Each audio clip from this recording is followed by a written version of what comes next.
पूजा, मला एक सांग ना, तुला कधी असं झालंय का की कुणी हळूच मनात घर करतं आणि आपल्याला कळतं की नाही?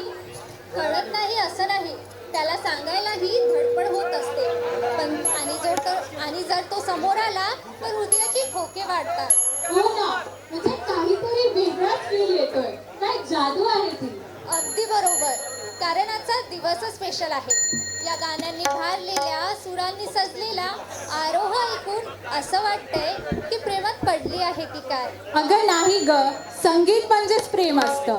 ते आपल्या मनात घर करतं आणि कायम आपल्या सोबत राहतं. पण जर कोणी गाणं लाडात ऐकत असेल तर समजायचं काहीतरी गडबड आहे बॉस. हो ना, आता हे झालं प्रेमात पडलेल्यांचं. पण आता बघूया पुढच्या कलाकारांना, जे इथे सादर करत आहेत नवीन सूर. तर चला तर मग स्वागत करूया मानसी इखे यांचं.